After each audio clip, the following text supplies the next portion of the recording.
He's turning Clint Bowyer into the wall, collecting Joey Logano. Caution flag is out. History Rewritten takes on Phoenix 2012, where we attempt to rewrite Clint Bowyer's championship hopes and avoid that car right there, the 24 of Jeff Gordon, for the final 63 laps of this Phoenix Raceway event here in 2012. The goal is, well, split into two objectives today.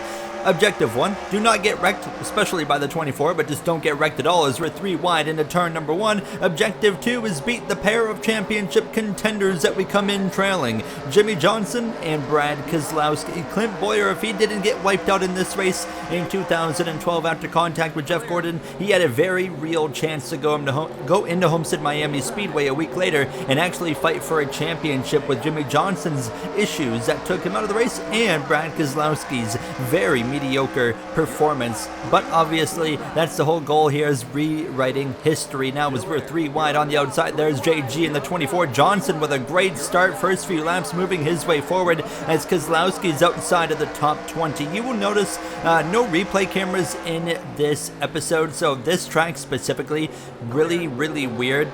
Going into the replays, for me at least, it likes to crash the game, so I unfortunately couldn't get any replay cameras because I tried it and it crashed the game again for like the 27th time of me attempting to record all of this. So no replay cameras in this History Rewritten episode, but we're going to try and keep track of things the best we can here now as we're moving forward early on, as Clint Bowyer now in the 17th position, as you can see in the bottom right, but Kyle Busch was coming up here to threaten that, put us down to P18 in the M&M's Toyota Camry. Jimmie Johnson comes into this race with a 7-point advantage over Brad Keselowski and a 36-point advantage over Clint Bowyer. So, like I said, the goal is to beat both the pair of those drivers to give us a chance to win a championship going into Miami next week here now, as we already come to lap 7 of 63, and we're still trailing the number 18 of Kyle Busch, hitting lap 8 now in P18, while Jimmie Johnson is doing a fantastic job moving his way forward. He's already almost into the top 10. It's actually give a shot to the back of the 18 of Kyle Busch here. Now you will notice this is the new version of Phoenix, not the 2012 version. It was so hard to find a working version of a 2012 Phoenix, and unfortunately just couldn't get anything to work out, so that's why we are on the current Phoenix Raceway here now, as we're actually working up to the back of the 40 of Michael Waltrip. We'll look to the inside of the number 40 Toyota Camry here into turn number 1 and get things rolling, looking for P17. In these History Rewritten episodes, a bit of contact there, but in these History Rewritten episodes, the trend has kind of been, we got to be patient early on, and as the run goes on, things they kind of seem to go in our favor, and it seems like long runs really favor us, so I knew we just had to be patient. So we were up to P17, actually got to P16. Kevin Harvick with mechanical issues. He was on the inside there. That would drop another position down and allow myself to gain 1. So up to P16 as we start lap 15 of 63. Greg Biffle and the number 16 Ford Mustang for the Roush Fenway Racing team out in front. Matt Kenseth up there joining him as well, having a solid run. We'll look about halfway through this race at the updated standings, the leaderboard for where everyone is running, specifically the 48 as well as the 2. We've already dealt with Jeff Gordon. We don't have to worry about the 24 taking us out. We had a little bit of contact with them early, but we're okay. As we actually use up the 18, really struggling with the car on the exit of these corners. It gets really tight, but nonetheless, we were still trying to focus forward here as we come to lap 17, looking to the outside of the 21. That's Trevor Bayne in the Wood Brothers Ford, not Mustang, Ford Fusion back in the day there now, as we'll be able to get in front of him into turn number 1. He actually stays to the inside. You can see in the rearview mirror here, it comes up alongside me. Actually, we get clear. We fight back though on the exit down the backstretch, and that will allow us to get back in front of Bayne and settle in another position gained as we kind of just follow Kyle Busch forwards here. The concern is not Keselowski. The concern is very much Jimmy Johnson, who is working his way forwards continuously now as we hit the final 44 laps of this race. Now cutting down on that dog leg a little bit there up the inside of the 18. If we see any more restarts in this race, we'll see that dog leg really get used. We cleared Kyle Busch, kind of slid across the nose of him, but we take the spot from him. That'll put us into P14, and next up is Jeff Burton in the number 31, right to the back bumper of that 31 as we go down this backstretch. So look at this group of cars right here. There's a lap car actually slowing up everybody. That's the 98 car on the outside. Not sure who that is. It might be Josh Wise, but nonetheless, we'll clear him. We got a whole group of positions right here to gain. We're up to P14, and this will be 13th if we pass Burton. Menard 12th, Logano 11th, and 10th place is Ryan Newman. They're 3 wide. I'm back out of it, not wanting to be a part of this, but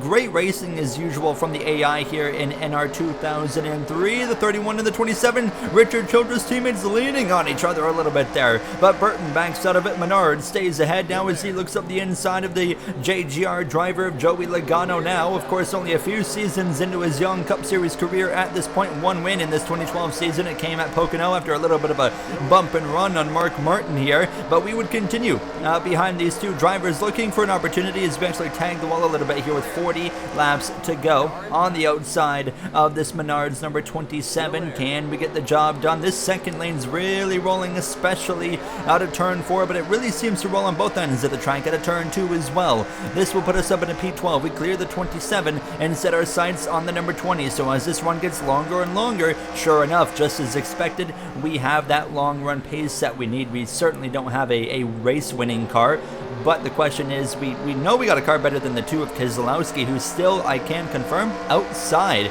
of the top 20. He is not in the top 20. Meanwhile, Johnson's well inside the top 10. So the question is, do we have enough speed to run him down? Here comes a lap car that actually just came out of the pit lane. Let's see, number 93 looking to spice things up. That might be David Rudiman. And the 93, if my 2012 history serves me correctly, as we look to the outside of Logano through 3 out of turn 4, looking for that 11th position right up towards that outside wall. We'll take P11 down the front straightaway, and now Ryan Newman is the only thing between us and a top 10 running spot here. But that 93 of Rudiman, well, we're just going to go with David Rudiman. He would actually get back up alongside me on the right side, and now he's going to go for an overtake.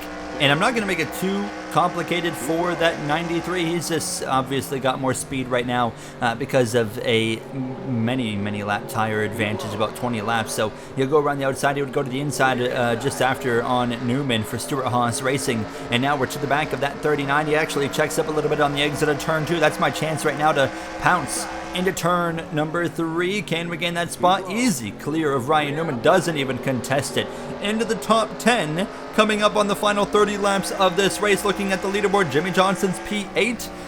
Carl Edwards in between himself and I. Greg Biffle, Matt Kenseth, Dale Earnhardt Jr., Denny Hamlin, Tony Stewart, your top 5. How about our teammate of Mark Martin up in P6, having a great run in that 55, and Martin Truex Jr. as well just behind him. So 2 teammates having really good runs here. Now Keselowski, like I said, outside of the top 20, P21 to be exact here. Now that is not a pretty race for the number 2 car, as he needs a caution. He needs a pit stop. We will have to pit before the end of this race, may that be under caution or green, but he needs a pit stop to make some adjustments to that number 2 Miller Lite Dodge Charger now, as we have a whole group of lap traffic that we have to work our way through. The leaders are dealing with the same situation. Casey Kane off the pace, looking to the outside. I believe that's Landon Castle in the 83. Joe Nemechek there. We're going to go 3 wide as we exit turn 2. Get the job done. Keep the momentum rolling. We're pushing hard because we don't know if a caution's coming out or not here. And if we have green flag pit stops, we don't know what to expect. We need to try and run down Jimmy Johnson, who's gained another spot because Mark Martin is drifting backwards. He's jumped down to P9, and he's actually right there in front of us now as we'll look to the outside of the 51. Contact with the back of the 51. He really checked up, but we'll get around the outside of him, and as well, we'll pass the number 49. There's Martin right there, getting passed by Rudiman in the 93, who continues to just be quicker than all the cars around us. Of course, with that tire advantage, but we can move ourselves up into P9, but Johnson still up in P7, putting some pressure on the back of our other Michael Waltrip racing teammate of Martin Truex Jr. As we exit turn 2, Martin, you can see, struggling there to get up off the corner, and now this should be a position for us to gain. As we roll through 3 and 4, we'll clear the 55 into 9th place now as we set our sights on Carl Edwards and Jimmy Johnson with 25 laps to go, and you can see things starting to sway back in the wrong direction for the number 93 of Rewritten. But you see right up there in front of us, Edwards and Johnson. Lap traffic has really put these guys on a bit of a standstill, which is perfect for us. It allows us to gain in on them, and we very well are going to be on the conversation of mixing it up with Jimmy Johnson before this race is over and being able to beat him. We haven't wrecked yet. That's the main goal here now as we look to the inside of the number 98, putting him a second lap down. Contact on the exit of turn 2. We continue to struggle with a tight number 15 5-hour energy Toyota Camry. We'll go back up the inside. We run into the 98. We turn him sideways. Caution is going to fly with 23 laps to go. That was 100% my fault. I just misjudged how slow the 98 was going to be, and I was confident I could get still alongside him. I was wrong, and I wrecked him. Caution's out. Everybody is going to pit for 4 tires and fuel, including us. So we have an early pit box here as we pull in now and hit our marks. Fortunately, get the right sides off, get a new set of right sides on. Same for the lefts now. Jimmy Johnson right in front of us. I really wanted it to stay green because we were just running him down, but it might not be over yet now. We're going to come up behind the 48, but I think we're going to be right with them. Yes, we will. We're going to be right with that Lowe's Hendrick Motorsports number 48 of Jimmy Johnson as we exit the pits. It's going to be just under 20 laps of racing. Now, the benefit of this caution that unfortunately I caused is that we can go hard to the end. So we are P8, Johnson P7. Where is Keselowski? Well, Brad Keselowski is still outside the top 20. He's 22nd for this restart.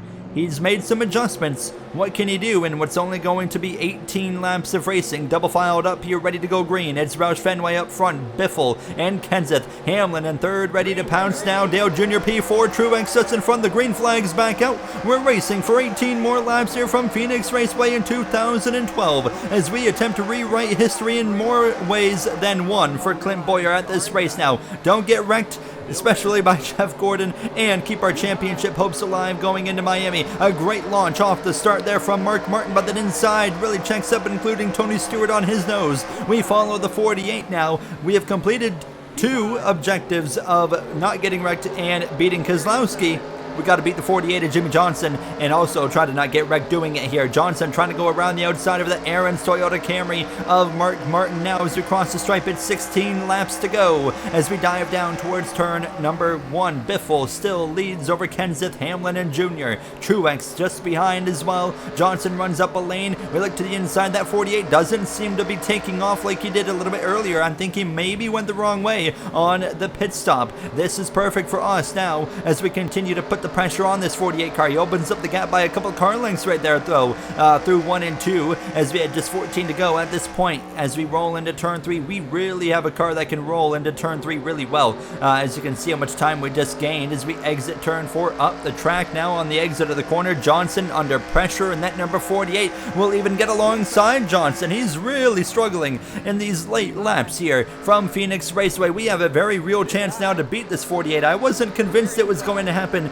earlier, but now I am. He gets clear, but this is very far from over. We continue to pile the pressure on the back of Jimmy Johnson.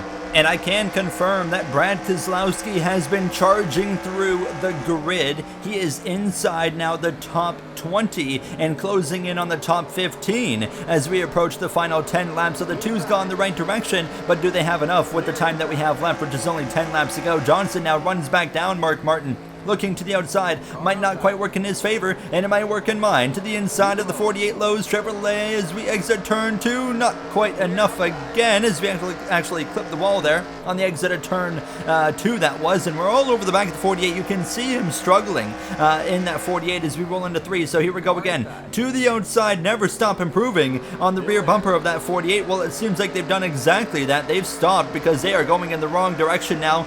8 laps to go here from Phoenix as we're going to go wheel to wheel down into turn number 1, still side by side, looking to complete this pass on the, at this point in time, 5-time champion now as we exit turn 2. Bit of contact with the wall, but it's fine. We cleared Jimmy Johnson finally. It took us all race long. A crash that I caused, and some adjustments in my favor and maybe not in the favor of the 48, and now we are in position with 6 laps to go, running P8 to complete all objectives now as we are rolling up on the back of Tony Stewart and Mark Martin for position, Regan Smith in the 78 and Joe Nemechek in the 87 not for position. They are all a lap down. You're going to see Martin roll through on the inside.